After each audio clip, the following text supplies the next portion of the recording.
Setelah kematian Joshua, ketika belum ada raja bangsa Israel, orang-orang Israel mengembara dalam kegelapan. Berkali-kali, mereka melupakan Tuhan yang telah menyelamatkan mereka dari Mesir. Mereka menyembah berhala, dewa-dewa yang disembah penduduk di sekitar mereka, dan kekacauan pun terjadi. Musuh-musuh mereka menjadi kuat, sehingga mereka berteriak-teriak putus asa. Namun, Tuhan adalah penyayang. Di setiap generasi, Dia menunjuk hakim-hakim, atau pimpinan yang ditunjuk Tuhan, untuk memimpin umatnya kembali kepadanya. Inilah kisah beberapa di antara mereka.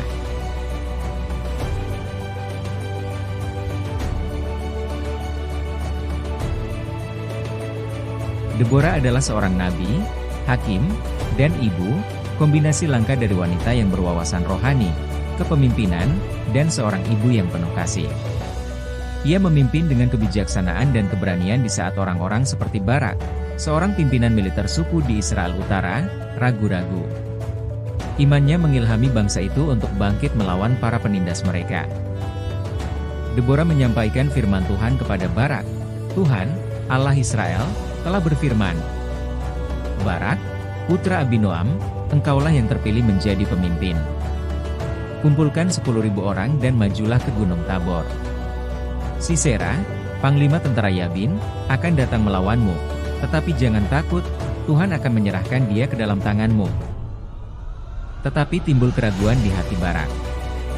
Dia menjawab, jika kamu ikut denganku, aku akan maju, tetapi jika kamu tidak ikut denganku, aku tidak akan maju bertempur. Deborah menjawab, aku akan pergi bersamamu, tetapi karena keraguanmu, kemenangan itu tidak akan menjadi milikmu. Sisera akan tewas di tangan seorang wanita. Tuhan sendiri berperang untuk Israel. Kereta perang Sisera yang perkasa tidak berguna dalam badai. Tentara Barak mengejar mereka, dan musuh pun hancur.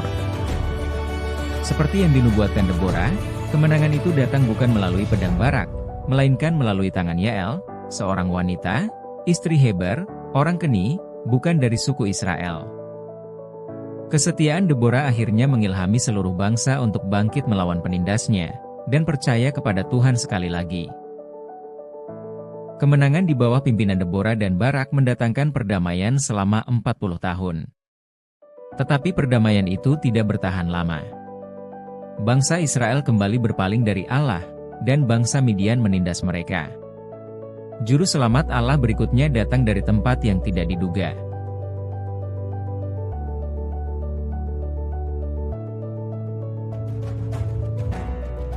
Gideon berasal dari keluarga yang sederhana. Ia adalah anak bungsu dalam keluarganya, bagian dari klan terlemah di Manasye. Namun, Allah memanggilnya prajurit yang gagah berani. Karena Allah tidak memilih berdasarkan kekuatan manusia, melainkan berdasarkan tujuannya. Gideon sedang menyembunyikan gandum agar tidak dirampok orang Midian, tiba-tiba timbul cahaya terang dan seorang malaikat muncul. Malaikat itu berkata, Tuhan menyertaimu, hai pahlawan yang gagah berani. Gideon menjawab dengan apatis, prajurit yang gagah perkasa. Lagian jika Tuhan menyertai kita, mengapa kita selalu menderita? Kemudian malaikat itu berkata, pergilah dengan kekuatan yang kau miliki, dan selamatkanlah orang Israel dari tangan orang Midian.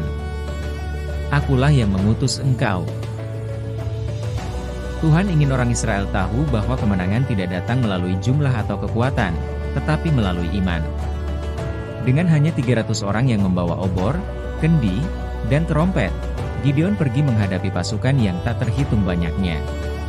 Pada saat orang Midian tertidur lelap, tiba-tiba orang Israel berteriak, demi Tuhan dan demi Gideon.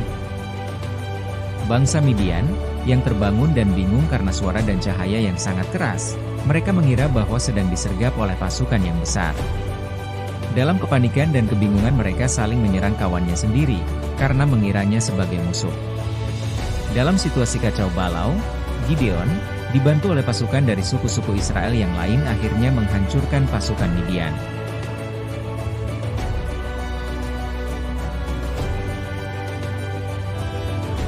Meskipun Gideon membawa pembebasan, namun iman bangsa Israel kembali goyah.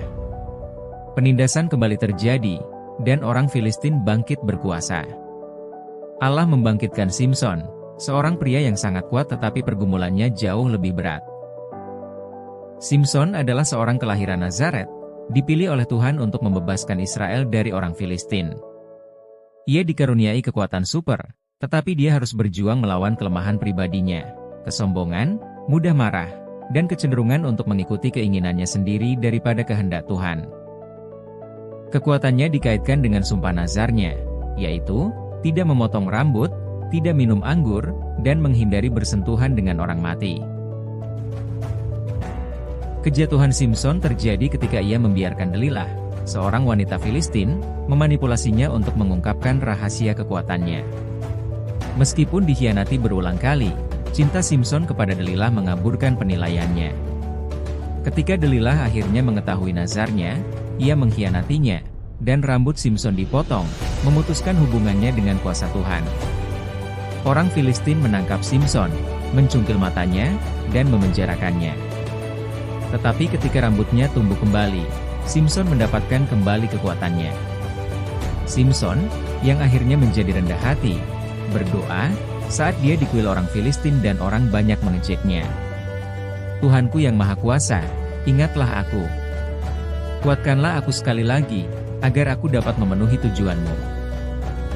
Dengan sepenuh kekuatan terakhirnya, Simson mendorong pilar-pilar kuil itu, meruntuhkan bangunannya dan membunuh lebih banyak orang Filistin pada saat ia mati daripada saat ia hidup.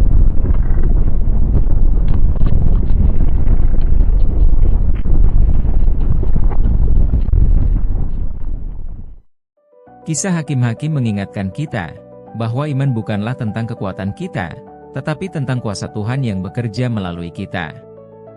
Ketika kita bersandar kepadanya, bahkan di saat-saat terlemah, Tuhan bisa saja menggunakan kita untuk membawa terang ke tempat-tempat yang paling gelap sekalipun.